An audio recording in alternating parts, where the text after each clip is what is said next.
Okay, let's start with this question.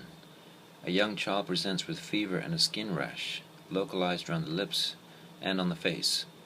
The rash appears pustular with yellow crusts. Cultures from this bacteria show gram-positive cocci in chains that are beta hemolytic. What is the disease and what bacteria is the cause? So the answer here is Streptococcus pyogenes. Okay, we're going to take a look at Streptococcus pyogenes in a little more detail. First thing we should notice is that it is group A Streptococcus and that it is beta hemolytic, so that it is going to completely clear the area around it. And so as for the virulence factors, first there is a hyaluronic capsule, the virulence factor that interferes with phagocytosis. Then we have an F protein which facilitates binding to the fibronectin, and a C5a peptidase which cleaves a potent neutrophil chemotaxin called C5a, which is produced by the complement system. And C5a peptidase is necessary to minimize the influx of neutrophils early in infection, as the bacteria are attempting to colonize the host tissue. And then finally we have M protein, which is a major virulence factor. It is type-specific protein associated with virulent strains, which also evades phagocytosis. Okay, and now on to the epidemiology of Streptococcus pyogenes. So it colonizes the pharynx and the nares, and the transmission is via the respiratory droplets, such as sneezing and coughing, and asymptomatic colonization if transient, and this is dependent on person's immune response to the M protein. So what are some of the diseases caused by S. pyogenes? Suppurative pus formation, pharyngitis the most common, reddened pharynx with exudates generally present, cervical lymphadenopathy can be prominent, scarlet fever, diffuse erythematous rash beginning on the chest and spreading to the extremities, complication of streptococcal pharyngitis. So that's scarlet fever. Then we have necrotizing fasciitis, which is deep infection of skin that involves the destruction of muscle and fat layers.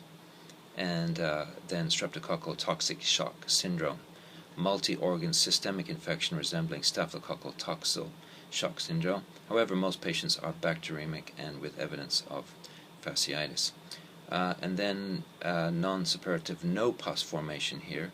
This is rheumatic fever, which is characterized by inflammatory changes of the heart, pancreatitis, joints, arthralgias to arthritis, blood vessels, and subcutaneous tissues. So the diseases: pharyngitis, scarlet fever, necrotizing fasciitis, streptococcal toxic shock syndrome, similar to the staphylococcal toxic shock syndrome.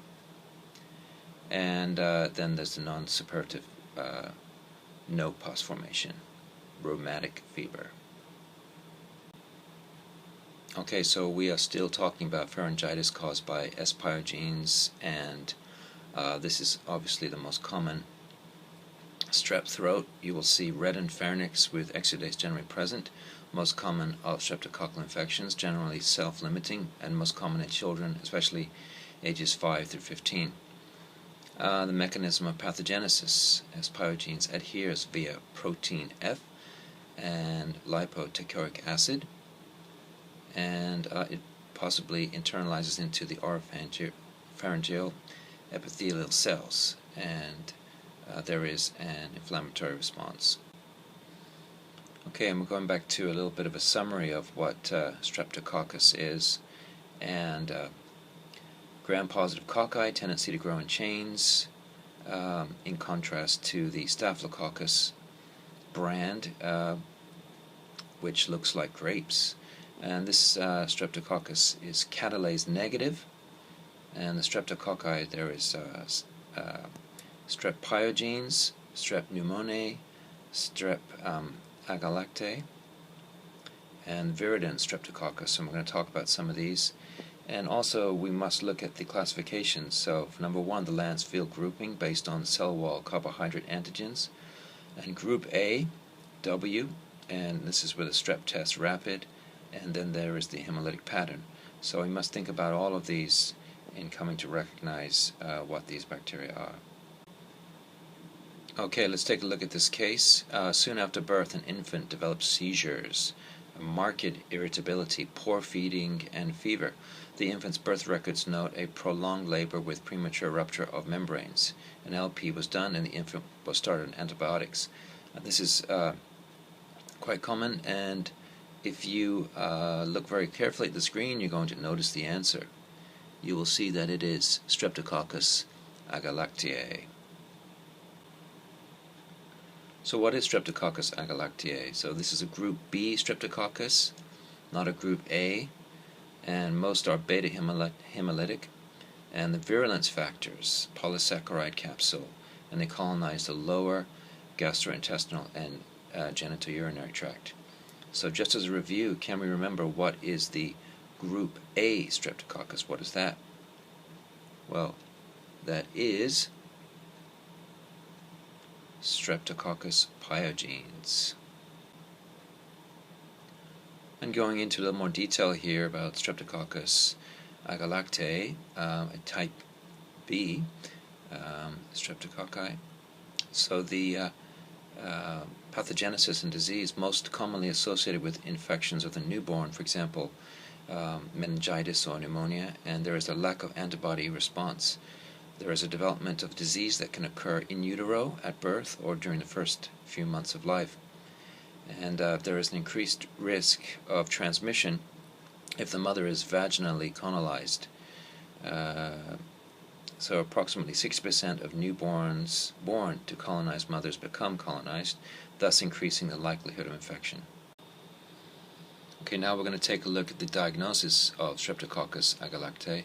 And to do this, you need to take a good look at this plate where you can see Streptococcus agalactiae, Staphylococcus aureus, and Streptococcus pyogenes all together. And what we're looking here is at the reaction, and we're going to see what it is doing on the plate. So this can be distinguished from other Streptococcus because of their ability to hydrolyze hyperate. So there is a Kemp reaction. The B lysine produced by B hemolytic Staphylococcus aureus acts synergistically with the Kemp factor produced by both B hemolytic and non-hemolytic Streptococcus agalactiae. Group B, remember, not Group A. And synergistic reaction results in an enhanced and very visible zone of hemolysis in the region between the two cultures. Can you see that? The synergistic zone is not observed in group A, C, and G, and B. Okay, let's take a look at another Streptococcus. So this patient is a 65-year-old male who complains of sudden onset of fever, chills, chest pain, pleuritis, and cough. His sputum is brown and rusty. So take a look at the chest x-ray here. Take a look at this section. So the mechanism of pathogenesis, bacteria can go from the oropharynx into the lungs, and the polysaccharide prevents clearance, and IgA protease cleaves the immunoglobulin. Once in the alveoli, a pneumococcal teichoic acid, peptidoglycan fragments, and pneumolysine mediate the inflammatory responses, which often causes tissue destruction. Okay, we're taking a closer look at Streptococcus pneumoniae, the biology and virulence. It is oval or lancer-shaped. It is a diplococci. If you look carefully, you can see that there are two cocci together, diplococci. It is alpha hemolytic, which means that it is partially clearing, and it's green.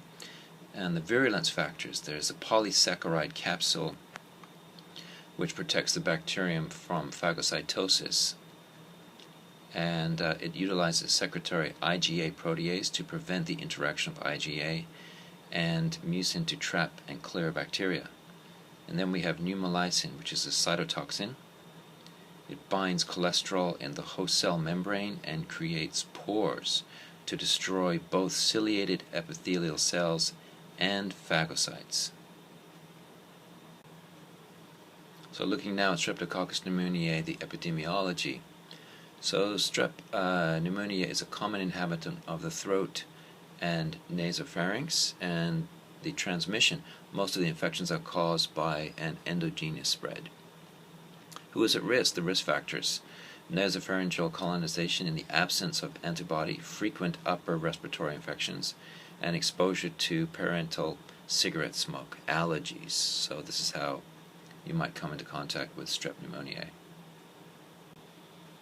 So what are the diseases that come from Strep pneumoniae? So, of course, pneumonia, typical and lobar pneumonia, and this is indicated by a blood-tinged rusty sputum, and sinusitis and otis media, meningitis, bacteremia, and is a prototype pneumococcal infection.